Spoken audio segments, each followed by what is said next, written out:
میرے مصطفیٰ آئے دعوت و ہدایت کی ایک ہنسی شفق لے کر میرے مصطفیٰ آئے میرے مصطفیٰ آئے۔ بسم اللہ الرحمن الرحیم۔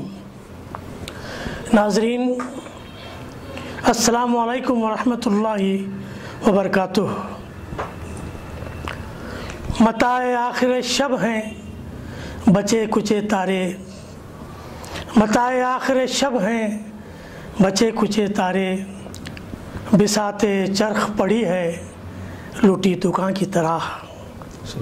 ناظرین یہ شعر مجھے اس لیے یاد آیا کہ اردو اصناف سخن میں کئی اصناف ایسی ہو چلی ہیں کہ جس کی طرف ہمارے قلمکاروں کی توجہ نہیں کے برابر ہے۔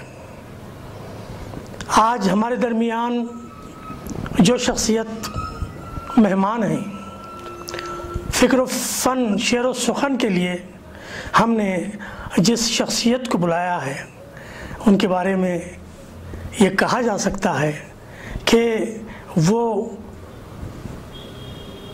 اردو ادب کے افق پر ایک ایسا ستارہ ہیں جو مسلسل ایک ایسی صنف سخن کو لے کر چمک رہے ہیں۔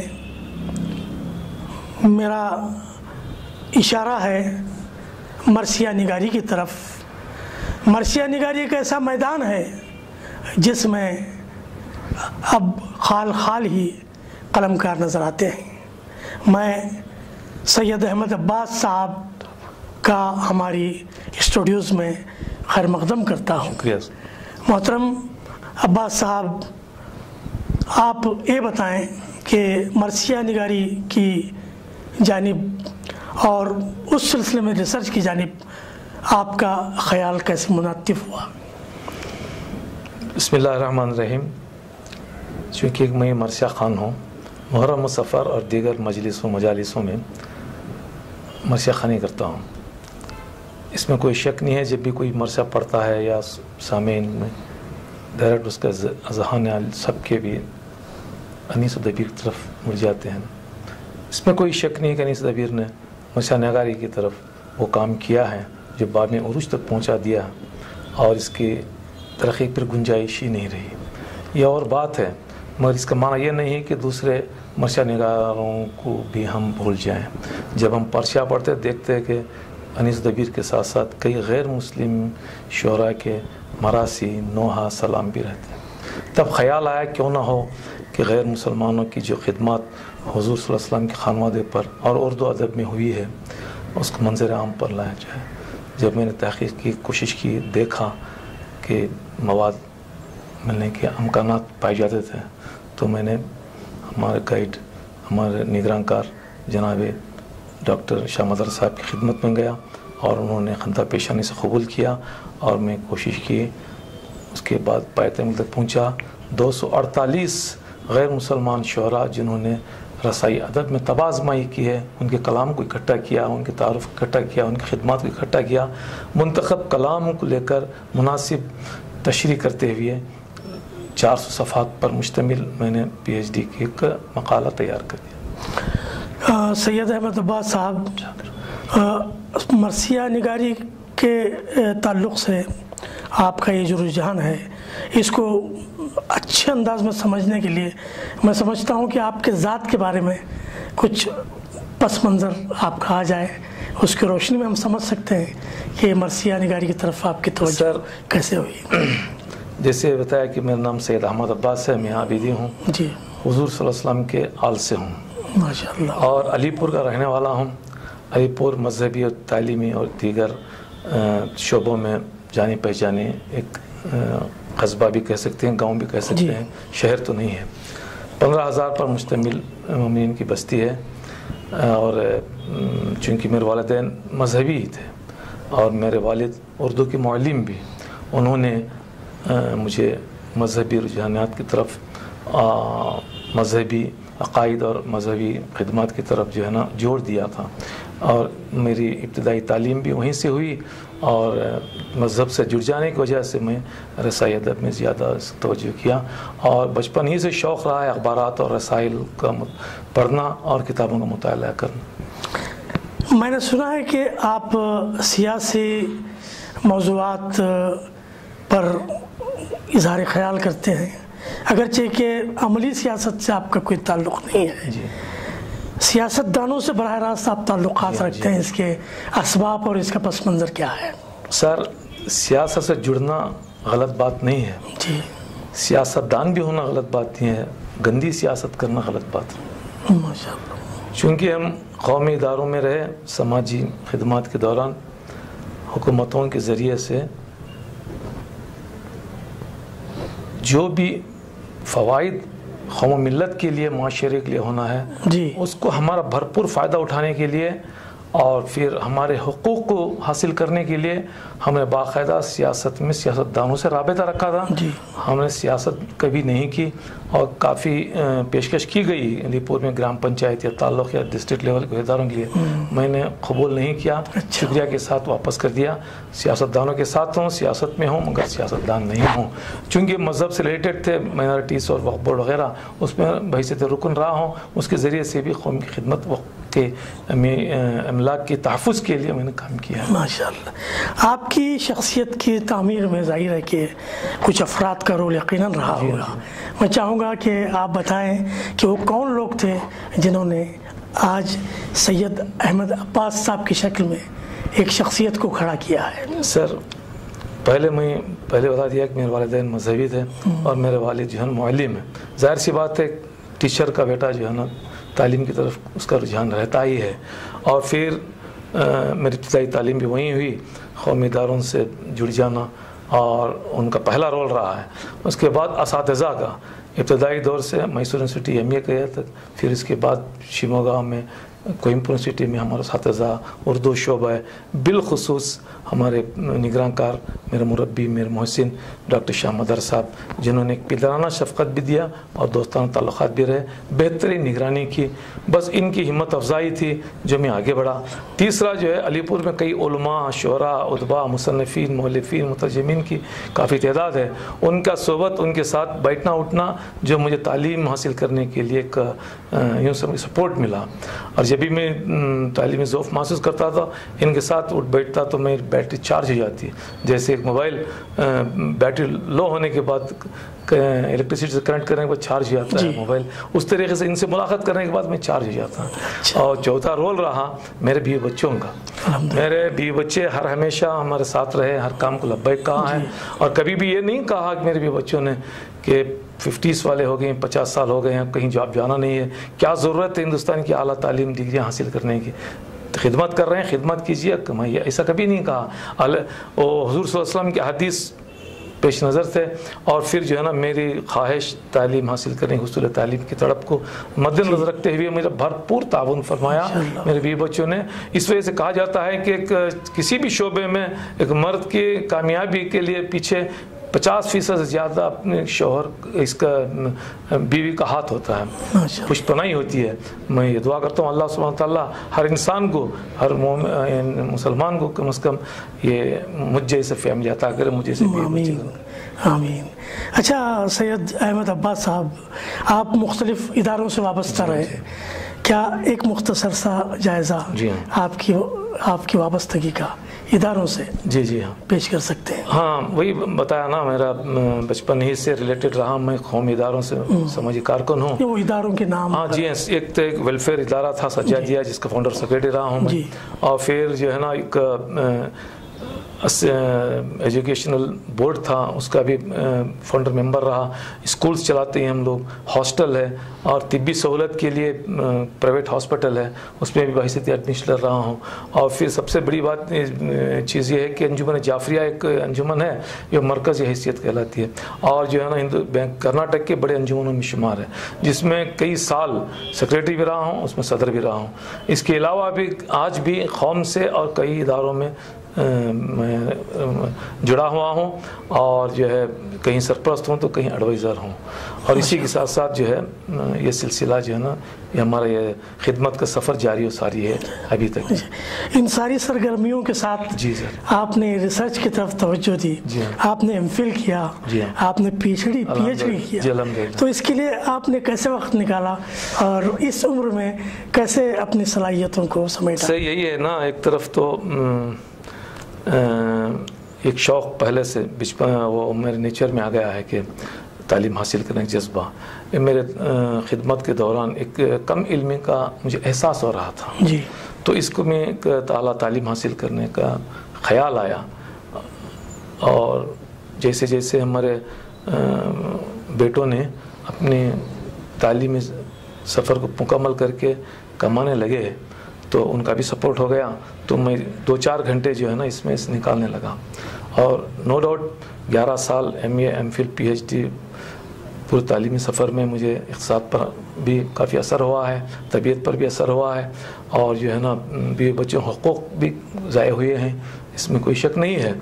بس یہ سمجھا کہ انسان بیٹھے بیٹھے گھنٹہ 1.5 گھنٹہ 2 گھنٹے اپنے دوستوں کے ساتھ رشتہ داروں کے ساتھ بھی گزار دیتا ہے، بیکار ادھر گھوم پھرتے بھی، اسی 1.5-2 گھنٹے کو میں نے تعلیمی سفر میں جو ہے نا خرچ کر دیا، جس کا نتیجہ یہ ہے کہ آج میں اپنی طرف سے دیکھ رہا ہوں، اور اس کامیابی کے لیے ہم نے ہندوستان بھر کے کئی مدارس، کالجز، جامع اور لائبریریوں کا دورہ کرنا پڑا، کئی ادیبوں سے، شاعروں سے ملاقات کرنی پڑی، کافی ٹائم دیا ہوں، ذہنی اور فزیکلی پورا ہندوستان گھوما ہوں، جس کے نتیجے میں مجھے آج یہ ڈگریاں ملے ہیں۔ جیسے کہ آپ نے کہا کہ آپ ہندوستان کے مختلف مقامات کا سفر کیا ہے، تو غالباً سیمینارز وغیرہ میں بھی آپ کی شرکت ہوئی ہوگی، جی ہاں۔ تو کون سے سیمینار تھے اور کیا مقالے آپ نے پیش؟ سر میں مذہبی سیمینار کانفرنس میں بھی شرکت کیا ہوں، جو قومی ملی مسائل کے ہوتے ہیں، جی، اور پھر اس لائن میں جڑ جانے کے بعد، ادبی لائن میں جڑ جانے کے بعد جو ہے سیمینار کانفرنس میں، ادبی کانفرنس سیمینارز میں بھی شرکت کیا ہوں، اور کئی مقالے پڑھا ہوں، ماشاءاللہ، پرنٹ میڈیا پر، سوشل میڈیا پر، مرثیہ نگاری پر، غیر مسلمان اور اردو پر، غیر مسلمان اور رسائی ادب پر، اور پھر جو ہے نا دوسرے اصناف پر کئی سیمینار میں مقالے بھی پڑھا ہوں، تقاریر بھی کیا ہوں، نظامت بھی کی ہے۔ حتیٰ کہ یہ بات بتا دوں کہ یہ شوق کیسے آیا، 1989 کی بات ہے، مظلوم فلسطینیوں پر ایک کانفرنس منعقد ہوئی تہران میں، جو ایران کے رہبر آیت اللہ خامنہ ہیں انہوں نے منعقد کیا تھا، تو دنیا بھر سے بلا تفریق و مذہب و ملت 260 ڈیلیگیشن، جس میں ہندوستان کے 22 رہے، تو میں بھی کرناٹک سے، یعنی اردو میں ہی مقالہ پڑھا، ہاں جی، وہاں پر حاضر ہوا، تو میں نے اردو میں 4-5 منٹ آغا کی موجودگی میں بھی تقریر کی ہے، 1989 کی بات ہے۔ سید صاحب، میں نے ابتدا میں ایک شعر پڑھا تھا کہ متاع آخر شب ہیں، میں سمجھتا ہوں کہ آپ بھی آخر شب کی متاع نظر آتے ہیں جہاں تک مرثیہ نگاری کا تعلق ہے۔ تو آج کا جو دور ہے، اس دور میں مرثیہ نگاری کی صورتحال کیا ہے؟ کیا آپ اسے سمجھتے ہیں کہ یہ کام ہو رہا ہے، مرثیہ نگاری کی طرف توجہ؟ میں نے میرے مقالے میں بھی لکھا ہے کہ مرثیہ نگاری کو آج برقی قوت دینے کی ضرورت ہے، کیونکہ مرثیہ ایک تمام اصناف کا ایک سنگم ہے، جس میں مثنوی، غزل اور جو ہے نا ڈرامائی عنصر بھی پایا جاتا ہے۔ آپ جس صنف میں خوبیاں دیکھیں گے تو آپ جو ہے نا وہ چیزیں مرثیہ میں ملتے ہیں۔ مرثیہ کے الفاظ اور ان کی شائستگی اور گفتگی اور ان کے محکمات سب جو ہے نا حاوی ہیں، فوقیت رکھتے ہیں دوسرے اصناف پر، اور چونکہ مرثیہ ایک مذہب سے ریلیٹڈ ہے اور ایک حضور صلی اللہ علیہ وسلم کی خانوادے سے ریلیٹڈ ہے، اور یہ مذہبی بھی صنف ہے اور پھر ادبی صنف بھی ہے، جس کو ابتدائی دور سے، چونکہ اردو مرثیہ کی ابتدائی ہمارے دکن سے ہوئی، پہلی ترقی اٹھائی، پھر شمال گئے، پھر آج جو ہے نا تک بھی جو ہے نا باقی ہے، ساری ہے اور قیامت تک باقی رہے گا۔ اس وجہ سے ادبی اشخاص کو چاہیے کہ مرثیہ نگاری پر سیمینار منعقد کریں تاکہ یہ مرثیہ کی صنف کو زندہ رکھ سکیں. جی. ایسا نہ ہو کہ مرثیہ پھر صرف مجلس و محفل کی حد تک نہ رہ جائے. تحریک آزادی ہند کے تناظر میں آپ نے نظم کے حوالے سے ریسرچ کی ہے. آپ کو کیا لگتا ہے کہ اس دور میں لوگوں نے اپنی آزادی کے زمانے کو اپنے منظومات میں یاد رکھا ہے؟ جی ضرور. آپ اپنے تجربے کی بنیاد پر بتائیں. سر جیسے ایسٹ انڈیا کمپنی ہندوستان آنے لگی، اگریمنٹ ہوا، اس دور سے آزادی تک 1947 کے 15 اگست کے شب تک جی صنف اردو نے اچھا آزادی دلوانے کے لیے جو رول ادا کیا ہے وہ کسی صنف میں وہ خوبیاں نہیں ملتے، وہ قربانیاں نہیں ملتے. جی سمجھیے آپ. بالخصوص نظم نگاری. نظم نگاروں نے ابتدائی دور سے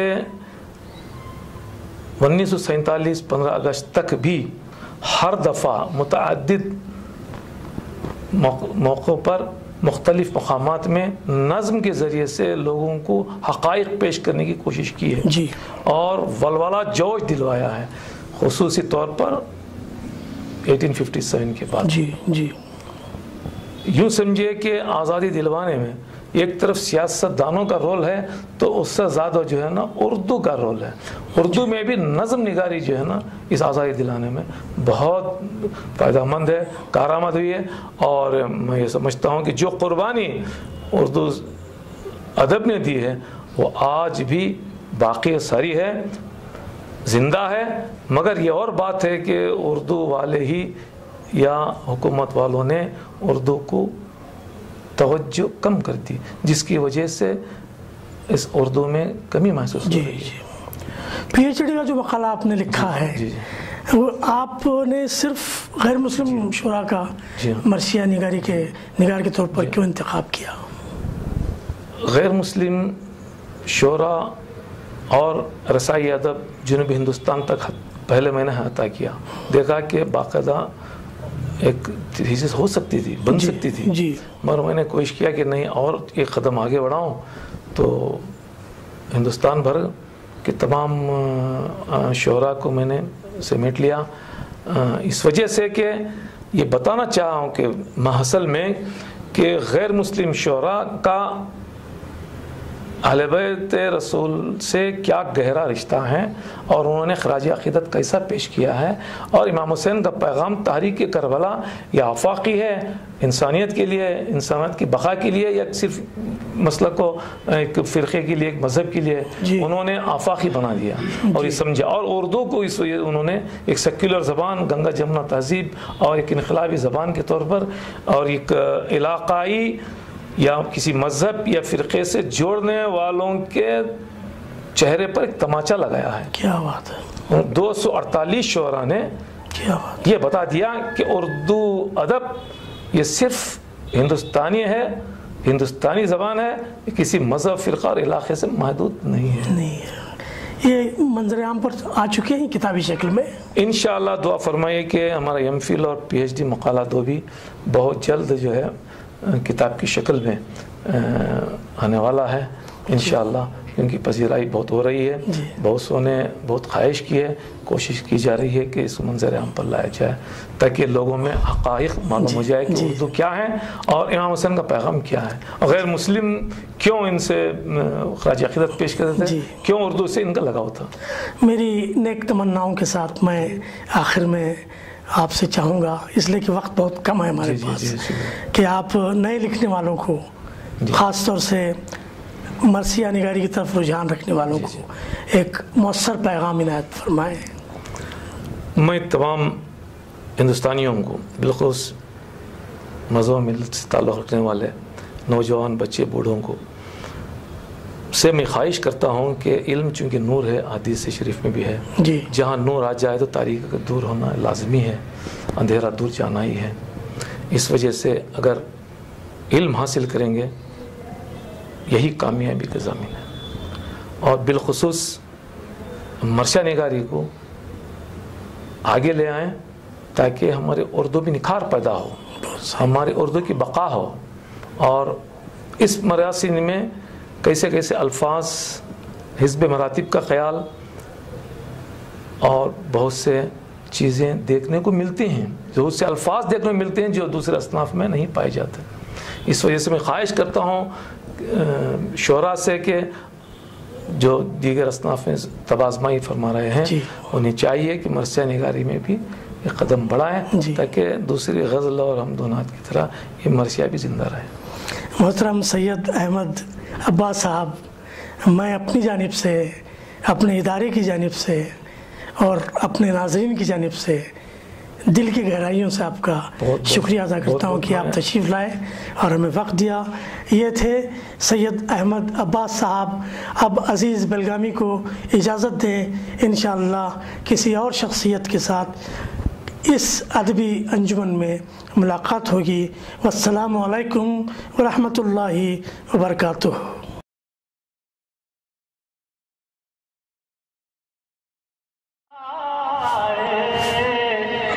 میرے مصطفیٰ دعوت و ہدایت کی ایک ہنسی شفق لے کر، میرے مصطفیٰ